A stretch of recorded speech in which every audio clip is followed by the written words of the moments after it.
आजकल नफरती चिंटुओं की इस दुनिया में कोई कमी नहीं है। आप एक ढूंढने निकलोगे तो आपको नफरत फैलाने वाले हज़ार मिल जाएंगे। और ये तब से ही शुरू हुआ है जब से बीजेपी सत्ता में आई है। दोस्तों, नरसिंहानंद को तो आप अच्छे से जानते हैं। जी हाँ, ये वही नरसिंहानंद है जो कि हिंदू मुसलमान की पीपड़ी बजाता है और मुसलमानों को और पैगम्बर मोहम्मद को गालियाँ देता है।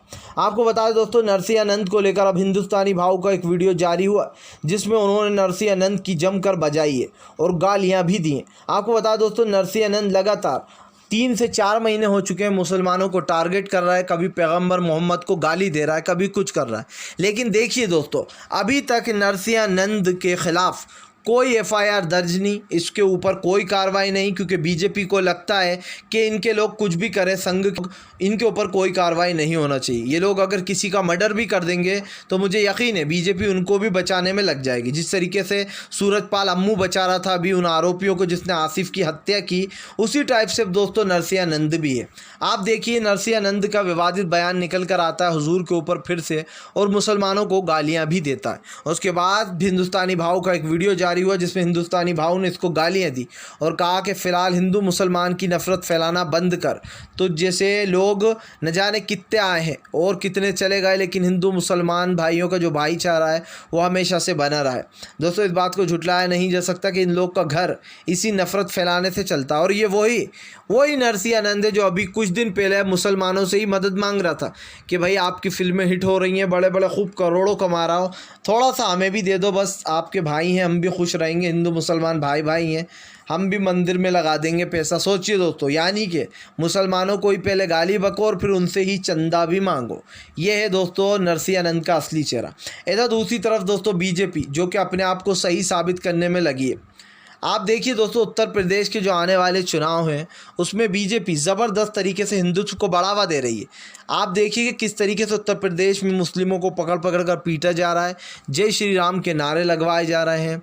इसी के साथ साथ आपने ये भी देखा कि इस चीज़ों को, जो आंखों देखी चीज़ें, उनको बीजेपी नकार देती है, कहती है ये तो सही नहीं है, ऐसा कुछ नहीं हो रहा है। आरएसएस के मोहन भागवत कहते हैं कि हिंदू और मुसलमान का डीएनए एक है। तब कहाँ गए थे आरएसएस के मोहन भागवत जब दोस्तों मुसलमानों की मॉब लिंचिंग की जा रही थी। ये बात बिल्कुल सच है दोस्तों कि हिंदू मुसलमान जैसी कोई चीज़ नहीं होती, और मैं अपने हर वीडियो में बोलता हूँ ये, क्योंकि दोस्तों भाईचारा हमारे देश में हमेशा से चलता आया है और होना भी चाहिए। क्योंकि दोस्तों ये सिर्फ कहने की बात है, लेकिन आज देखिए आप देश में कि नफ़रत कैसी बांटी जा रही है। योगी आदित्यनाथ के राज में यूपी में लोगों के ऊपर लगातार तानाशाही वाला रवैया अपनाया जा रहा है।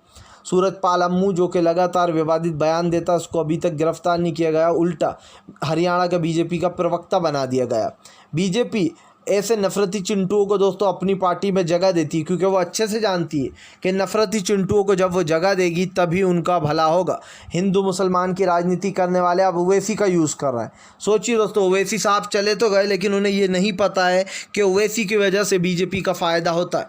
भले ही ओवैसी बीजेपी के एजेंट ना हो, भले ही ओवैसी बीजेपी के लिए काम ना करते हो, लेकिन वो फ़ायदा तो बीजेपी का ज़रूर कराते हैं दोस्तों, और 100% कराते। इस बात में कोई शक नहीं है। ये मतलब नहीं है कि आप मुसलमान हो तो आप सोचो कि यार ओवैसी भी मुस्लिम है, मुझे सपोर्ट करना चाहिए। आपको ये सोचना चाहिए कि इस वक्त बीजेपी जीत क्यों जाती है, बीजेपी के जीतने की वजह क्या है। आपको अगर बीजेपी को हराना है तो आपको बंगाल की तरह खेला करना होगा। आपने देखा ओवैसी की दाल तक निकल पाई बंगाल में, और लोगों ने वोट ही नहीं दिया, क्योंकि वहाँ का मुसलमान जानता था कि ममता बनर्जी को एकजुट होकर वोट देना है, और ममता बनर्जी ने लोगों के लिए काफ़ी अच्छे काम भी किए।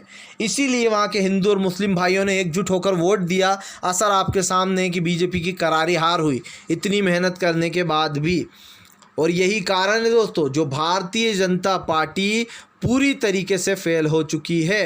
भारतीय जनता पार्टी ये कोशिश कर रही है कि वो उत्तर प्रदेश की सत्ता को बचा सके। नरसिंहानंद जैसे लोगों को बढ़ावा दे रही है, सूरजपाल अम्मू जैसे लोगों से विवादित बयान दे रही है, मुल्लों को काटो, इस तरीके के विवादित बयान निकल कर सामने आ रहे हैं। उसके बाद भी इन लोगों के ऊपर कोई एफआईआर दर्ज नहीं होती, कोई भी इनके ऊपर एफआईआर दर्ज नहीं कराता, कोई भी इनके ऊपर कोई कार्रवाई नहीं करता। क्यों?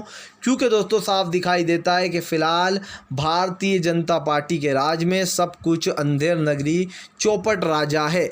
अगर कोई आपके खिलाफ CAA का प्रदर्शन करता है तो उसके ऊपर आप झूठे केस UAPA लगाकर राजद्रोह लगा देते हो। अगर आपके ही मंत्री सच में UAPA जैसा गंभीर अपराध करते हैं तो उनको बचा लिया जाता है, चाहे वो कपिल मिश्रा हो, अनुराग हो दोस्तों, उसको जो है अपनी पार्टी का मंत्री बना दिया गया अनुराग को। अभी आपने देखा मंत्रिमंडल का जब विस्तार हुआ तो यही बात है दोस्तों कि बीजेपी नफरत को बढ़ावा देती है। वीडियो पसंद आया तो लाइक करें, हमारे चैनल को सब्सक्राइब करके पास में एक घंटी आएगी उसको भी दबा दें।